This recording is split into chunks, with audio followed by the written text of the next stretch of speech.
پہلا بنیادی رشتہ خامند اور بیوی ہے، اور آخری رشتہ بھی خامند اور بیوی ہے۔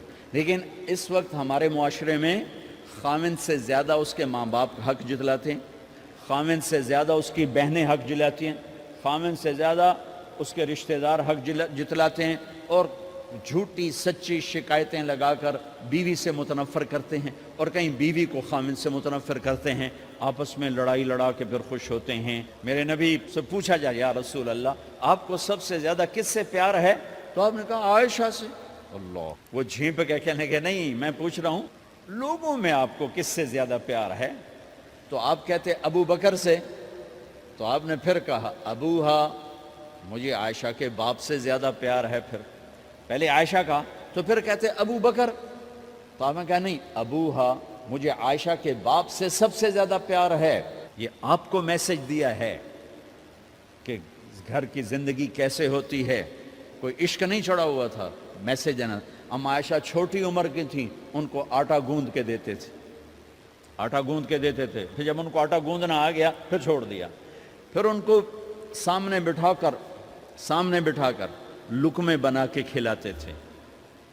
پھر ام عائشہ رضی اللہ تعالیٰ عنہ کوئی گوشت کا ٹکڑا، وہاں بڑے بڑے گوشت کے ٹکڑے پکائے جاتے تھے، تو کوئی گوشت کا ٹکڑا اٹھایا اور ایسے 2-4 جگہ سے نوچا اور پھر رکھ دیا، سارا کھایا نہیں جاتا تھا، تو اللہ کے نبی اسی کو اٹھاتے اور حضرت عائشہ کو دکھا کر، جہاں سے حضرت عائشہ نے نوچا ہوتا تھا وہاں سے یوں کاٹ کے دکھاتے تھے۔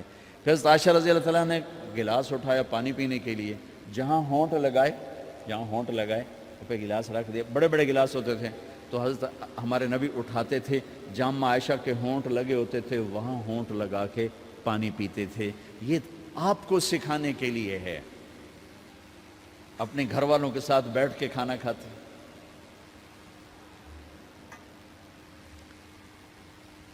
یہ میرے نبی کی معاشرت ہے، یہ میرے نبی کی زندگی۔ گھر میں جھاڑو دیتے، اپنے کپڑے خود دھوتے، کوئی چیزیں بکھری پڑی ہوتی تو بیوی کو نہیں ڈانٹتے، خود اٹھ کے سیٹ کر کے رکھ دیتے، گھر والوں کے ساتھ مل کر برتن دھوتے، صفائی کرتے، گھر والوں کے ساتھ مل کر۔ یہ میرے نبی کی ایک خوبصورت زندگی ہے بھائیوں بہنوں، ہم بھلا چکے ہیں۔ بیوی کے لیے خامند کو سب سے بڑا حقدار۔ بعض لڑکیاں ایسی نادانی کرتی ہیں کہ شادی کے بعد بھی اپنے ماں باپ کی آنکھ کو دیکھ کے چلتی ہیں۔ شادی کے بعد سب سے بڑا حق خامند کا ہے، شادی کے بعد سب سے بڑا حق خامند کا ہے۔ ماں باپ پیچھے چلے جاتے ہیں، بہن بھائی پیچھے چلے جاتے ہیں، لیکن یہ نادانیاں بھی دیکھنے کو ملتی ہیں کہ شادی کے بعد بھی ماں باپ اپنی بچی کو اپنے قابو میں رکھنے کی ترتیبیں سوچتے ہیں تو وہ بھی اپنی بچی کا گھر برباد کر دیتے ہیں۔ میرے نبی سے پوچھا گیا یا رسول اللہ عورت پر سب سے زیادہ کس کا حق ہے؟ تو آپ نے فرمایا اس کے خامند۔ ایک خاتون ہے، یا رسول اللہ میری شادی ہو رہی ہے تو میرے اوپر میرے خامند کا کیا حق ہے؟ تو آپ نے ارشاد فرمایا تیرے خامند کے جسم پر زخم ہو، زخموں میں پیپ پڑ جائے اور تو اپنی زبان سے چاٹ کے زخم صاف کرے تو تو نے اپنے خامند کا حق ادا نہیں کیا۔ خامند کو سمجھایا کہ سب سے بہترین مسلمان وہ ہے جو بیوی سے اچھا سلوک کرتا ہے، اور میرا سب سے اچھا سلوک ہے اپنی بیویوں کے ساتھ، یعنی قاب قوسین او ادنا آپ کا مقام ہے، اللہ پاک کا دیدار اپنی آنکھوں سے کیا ہوا ہے، اور آپ ہمیں معاشرت سکھا رہے ہیں کہ ایک جہاد کے سفر سے واپس آ رہے ہیں، ام عائشہ ساتھ ہیں، تو آپ نے صحابہ سے کہا بھئی آگے چلے جاؤ، وہ سارے آگے چلے گئے۔ جب سارے نظروں سے غائب ہو گئے تو آپ نے کہا عائشہ دوڑ لگاؤ گی میرے ساتھ؟ عائشہ نے نہیں کہا، میرے نبی نے کہا دوڑ لگاؤ گی؟ آج کل کا کوئی علامہ بھی یہ نہیں کرے گا، عائشہ دوڑ لگاؤ گی میرے ساتھ؟ کہا جی لگاؤں گی۔ تو دوڑ لگائی تو عائشہ فرماتی ہے میں آگے نکل گئی، اللہ کے نبی پیچھے رہ گئے، چاہے آپ جان بوجھ کے آستہ ہوئے ہوں ان کی دل جوئی کے لیے۔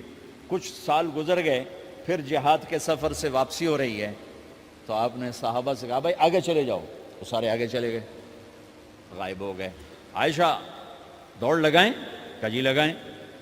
تو فرمایا کہ ان دنوں میں ذرا موٹی ہو گئی تھی، جب دوڑ لگائی تو اللہ کے نبی آگے نکل گئے، تو پھر آپ نے کہا عائشہ ہذہ بتلک، عائشہ اب تیرا میرا حساب برابر ہو گیا. اس دفعہ تو آگے نکل گئی، آج میں آگے نکل گیا. یہ میرے نبی کی معاشرت ہے کہ بھری محفل میں کہہ رہے ہیں مجھے عائشہ سے سب سے زیادہ پیار ہے. اور عرب میں عیب تھا، جیسے ہمارے ہاں بھی عیب ہے کہ کوئی بھری محفل میں کہ مجھے بیوی سے سب سے زیادہ پیار. کہ تیری ماں کتنے گئی؟ بھائی ماں کا اور خانہ ہے، بیوی کا اور خانہ ہے. ماں کی اور جگہ ہے، بیوی کی اور جگہ ہے.